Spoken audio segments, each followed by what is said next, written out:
All right, ladies and gentlemen, welcome back to the channel. Tonight, we're going to be talking about the 4-2 Jacksonville Jaguars. They are now on a 3-game winning streak, and I think Mr. Trevor Lawrence himself put it perfectly.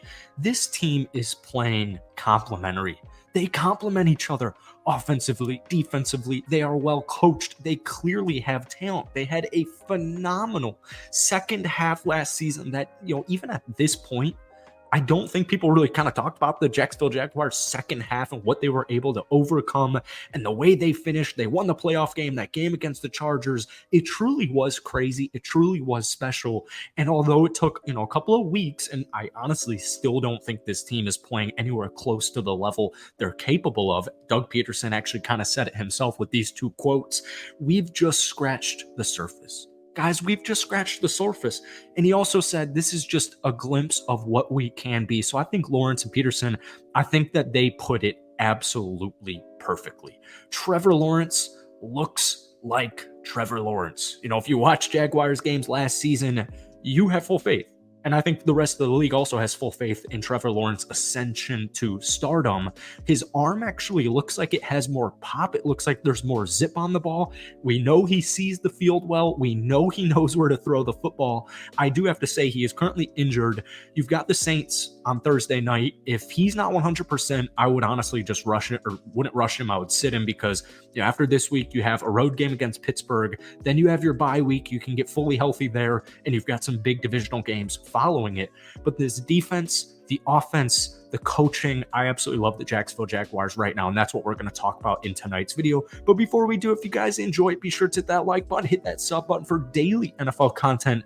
This is my first Jaguars video in way too long. Welcome back, guys. If we could try and get this video to 100 likes, that would mean the absolute world to me. So even just statistically right now, based off of what Doug said, based off what we're thinking right now, this team has yet to scratch the surface. They have the 10th highest rated offense in the league right now. They have the 15th rated defense in the league. They're scoring 24 points per game. They're giving up 20 points per game. That's top 15 right there in and of itself.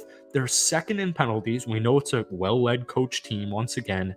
But more importantly, their defense leads the NFL in takeaways. We're seeing guys like Josh freaking Allen has 7 sacks in 6 games. Travon Walker, who people, non-Jaguars fans, people were calling the dude a bust. He gets compared to Aiden Hutchinson every single Lions game I watch. He has 2.5 sacks on the season.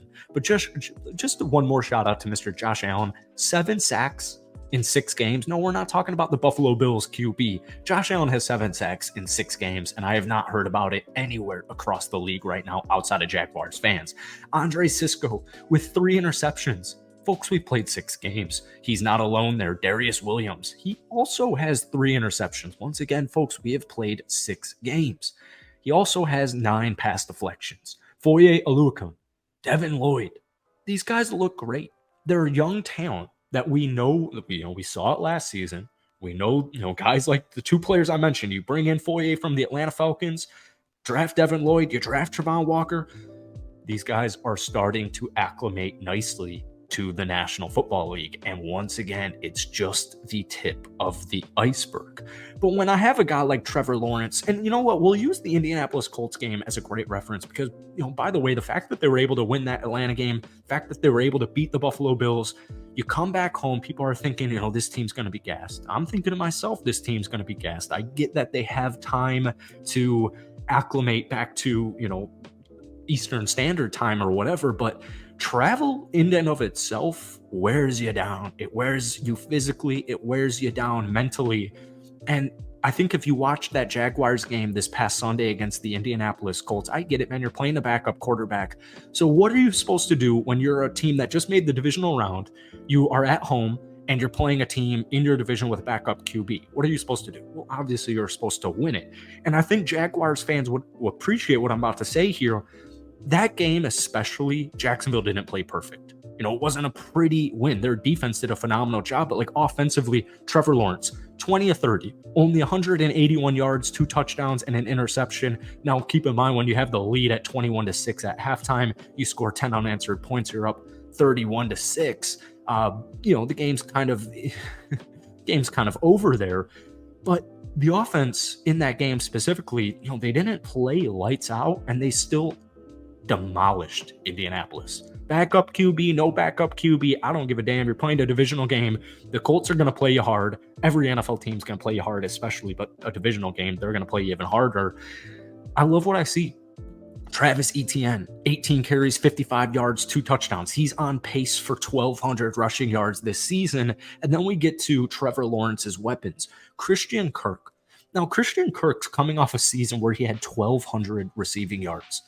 Pretty much established himself as a wide receiver 1 in the National Football League. So you bring in Calvin Ridley off of his suspension. Now, keep in mind, he's played 6 games. That game against Buffalo where he had over 125 receiving yards, that's kind of the only game where we've really seen him break out. Keep in mind, the dude has not played football in well over a year. By the end of the season, the connection, the chemistry, the talent, the footwork, the speed, everything you want to mention, it's going to be back by the end of the season, especially Christian Kirk, 3 catches, 49 yards and a touchdown. I mean, my 1-2 duo at wide receiver is Calvin Ridley and Christian Kirk. Like, that works for me. And I have an MVP caliber quarterback in Trevor Lawrence. I mean, that's a recipe for success, along with my, on pace for 1,200 rushing yards and a young running back at it as is, coming off his rookie season in Travis Etienne. But it doesn't end just there. Evan Ingram. I mean, you watch Evan Ingram play. I remember talking about this on my Jaguars videos last season. The dude is a freak athlete for a tight end. I mean, he just isn't even a tight end for me. He finished the game with 7 catches for 41 yards. He hurdled a defender. He caught that crazy one-handed pass. I mean, Evan Ingram is established. I mean, last season, he kind of established this, that he was a top 10 tight end in the National Football League. I think the whole kind of point of Jacksonville right now is it's a very across the national football media and NFL fans worldwide. It's an underappreciated group. And you have Trevor Lawrence, you have Travis Etienne, I have Christian Kirk, I have Evan Ingram. I think those 2 players specifically, or even 3, Travis Etienne, Christian Kirk, and Evan Ingram, I don't think these guys get kind of the love and respect that they deserve, which is perfectly fine because Jacksonville, itself, relatively smaller market, they don't get too much national media coverage. They're not asking for national media coverage. This is a team that was very close to taking down the Kansas City Chiefs in the divisional round of the playoffs. Regardless of how the season ends, I still think they're going to win 12 football games. I still think they're quite easily going to win the AFC South. Yes, you got to take down Tennessee like you did last season. I like what the Colts are building with AR, but it looks like he's done for the season. I love what the Texans are doing with CJ Stroud. The future for Jacksonville is extremely bright. And even though those 2 teams, CJ Stroud, Anthony Richardson, future-wise, I'm still going with the Jacksonville Jaguars. This team has arrived.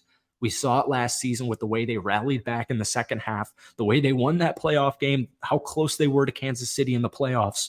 This is a special team, and they're not going anywhere, folks. So that's it for tonight. If you enjoyed it, be sure to hit that like button, hit that sub button for daily NFL content. If you guys want more Jaguars videos, let me know down below. But guys, give me a grade on Jacksonville so far through 6 games. Thank you for watching. Have a great rest of your night, and we'll see you next time.